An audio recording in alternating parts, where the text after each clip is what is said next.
Break के बाद एक बार फिर आपका स्वागत है। आज यूक्रेन युद्ध के 1 साल पूरे हो गए। इस मौके पर यूक्रेन में युद्ध शहीदों को श्रद्धांजलि दी जा रही है। तो वहीं राष्ट्रपति जेलेंस्की ने दावा किया कि यूक्रेन किसी भी हाल में पुतिन को हरा कर रहेगा।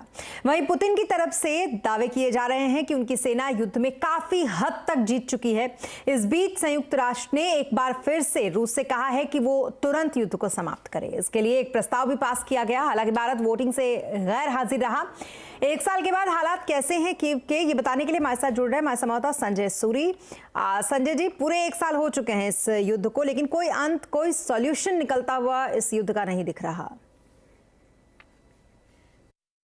जबकि इस युद्ध को 1 साल हो चुका है, तो चीन ने एक प्रपोजल आगे रखा है इस युद्ध को समाप्त करने के लिए। और ये जो प्रपोजल है रूस के इतना हक में नहीं है जितना लोग मानते थे कि होगा, क्योंकि कई दिनों से चर्चा चल रही है कि चीन आगे क्या रखेगा।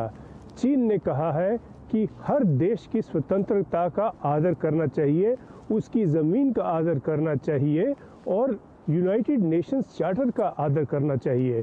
यानी कि इस तरह का हमला और कब्ज़ा जायज़ नहीं है।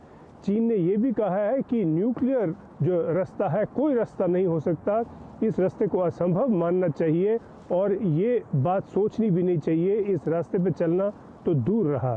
तो इन सब बातों को देखिए तो ये रूस के खिलाफ, खासतौर पुतिन के खिलाफ जाती है, पुतिन के प्लान्स के खिलाफ जाती है, क्योंकि अक्सर पुतिन न्यूक्लियर ऑप्शन की बात करते हैं और इसका धमकी देते हैं।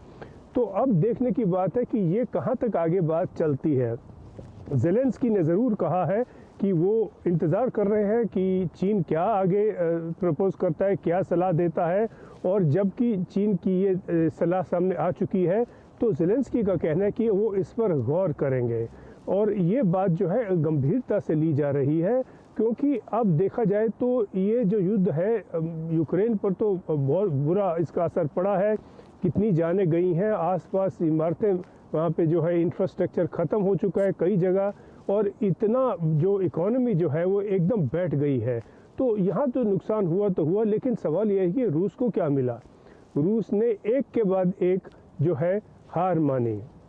कीव की तरफ उन्होंने हमला किया, वहाँ से वापस धकेल दिए गए। रूस की फ़ौजें खार्किव आई, वहाँ से वापस भेज दी गई। रूस की फ़ौजें जो हैं खैरसों में पहुँची, वहाँ से निकाल दिया गया। जो रूस के जहाज़ हैं उनको जहाज़ जो हवा से बिल्कुल युद्ध से बाहर कर दिया गया है। रूस के जो टैंक हैं उन्हें तबाह कर दिया गया है। उधर जब राजनीतिक तौर पर देखें, रूस का कहना था कि यूक्रेन को नेटो की तरफ नहीं बढ़ना चाहिए। अब आज के दिन तो यूक्रेन मान लीजिए एक नेटो का सदस्य बन चुका है, साथ साथ में फिनलैंड और स्वीडन भी बनते जा रहे हैं। तो जो रूस चाहता था उसको बिल्कुल उल्टा हो रहा है। तो ये एक बहुत बड़ी जो है हार है पुतिन के लिए ख़ास तौर पर। और देखते हैं कि चीन का जो प्रपोजल है आगे कहां तक पहुंचता है। जी, बहुत शुक्रिया तमाम डिटेल्स के लिए आपका संजय जी। और प्रधानमंत्री नरेंद्र मोदी की अब बात, जिन्होंने आज G20 में वित्त मंत्रियों और साथ ही केंद्रीय बैंकों के गवर्नरों की पहली बैठक को संबोधित किया। पीएम ने कहा कि भारत ऐसे समय पर ग्लोबल फाइनेंस और इकोनॉमी का प्रतिनिधित्व कर रहा है जब दुनिया गंभीर आर्थिक कठिनाइयों में फंसी हुई है।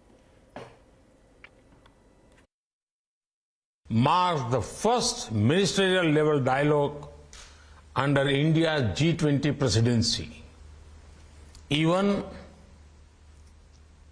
as I convey my best wishes to you for a productive meeting, I am aware of the challenges you face.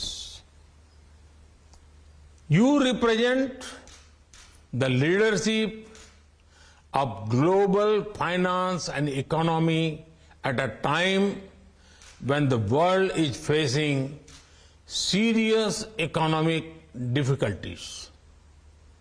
The COVID pandemic had delivered a once-in-a-century blow to the global economy. और इसी के साथ इस bulletin में फिलहाल इतना ही, लेकिन खबरों पर लगातार